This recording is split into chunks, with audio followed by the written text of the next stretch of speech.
We're here at the CCA workbench for the Fish Bites Trading Post Rigs and Techniques, and I've got Johnny Froggy Cooper with me. We're not going to debate how you got that name, but you do a lot of lobstering, and I've done quite a bit, and catch some going a lot deeper than other people. So we're going to talk a little bit about that as well.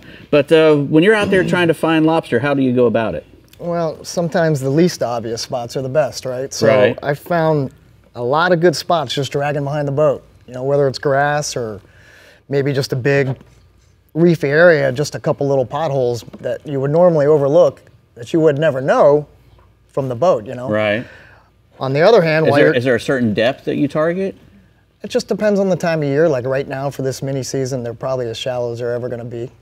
And then maybe after... How deep is that, you think? Oh man, you could find them anywhere from the shoreline out to 10, 12, 15 feet right now. Okay. You know? I think until you get that first water temperature change is when they move out.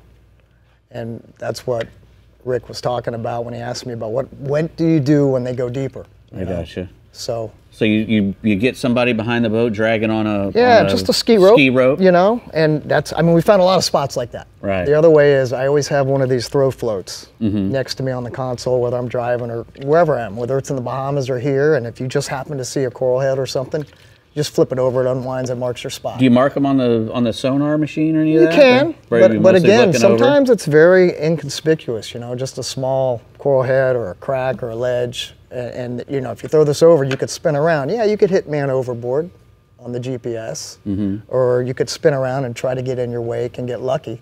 But this is a little insurance that works good. Right. Just have these handy and just toss it over. And you were telling me before that you were looking for what you call busy spots. What does that mean? So like you could be on a long ledge, right? And every fisherman, most divers are fishermen too, they know when you're approaching a good spot, there's a school of chubs or horse-eye jacks or something midwater.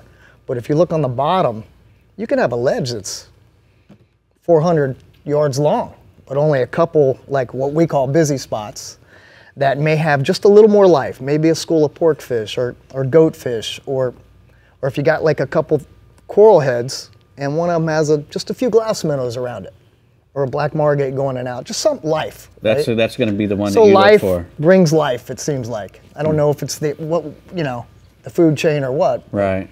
If you see a little bit of action on this long ledge, which is basically nothing else, you better be looking right there for sure. I got you. The lobster are going to be where the action is. Life brings life. I got you. So when we got a whole lot of different equipment in, so let's go through it. You're going to get a mask and snorkel, and you said to look for a mask that doesn't have a lot of volume to it? Well, you know, again, everybody's been lobstering. Everybody knows the tickle stick and the lobster and all that, but Rick asked me to come to maybe touch on the deeper side of things. Right. So if you are going to try and go maybe late season or try to go where nobody else is and get to that deeper water, whether it's 25, 30, 50, 60, whatever it is, whatever you're capable of, yeah, you need a low volume mask, preferably carbon fiber fins.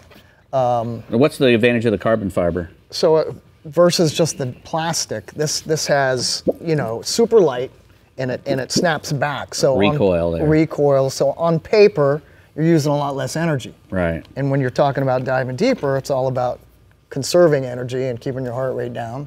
Right. And that's why the weight belt comes into play as well. And that's the weight belt's probably the most important of all of it. However, there's a little bit of a mathematical equation on how much weight based on your body mass, whether you got a wetsuit or not, and that negates your natural buoyancy.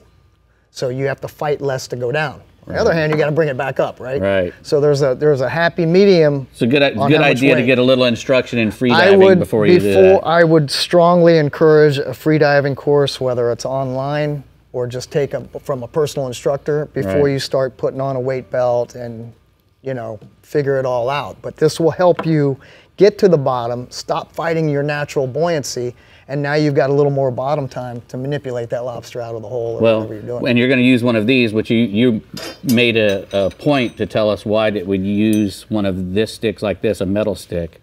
I think that the metal, you know, it responds, the lobster responds way more, you know, aggressively to be in touch with this something, hard. You know, whether it's metal versus the clear acrylic or the fiberglass ones. Right. It's just easier to kind of choreograph, let's say, which way he's going to go, to manipulate them, to get them out of that hole, to get them towards your net. They respond a lot better. That metal makes them move. For sure. Metallic was the word I was looking for. I gotcha. Well, Yeah. boom, we're done. That was 5 minutes. How fast did that go? We didn't even get to half the stuff we have on this sheet. Okay. Okay. Well, thanks, man. Thanks for coming. Back to you guys. You know, Bree, if somebody wants to go on a dive charter, they can certainly contact Johnny Cooper, go diversion.com. Right, Johnny? That's right? Diversion at bellsouth.net. Oh my God, bellsouth.net. Come on, man, that's as old AOL. as Bell South. He dives better than his email sounds. It's okay. All right. Well.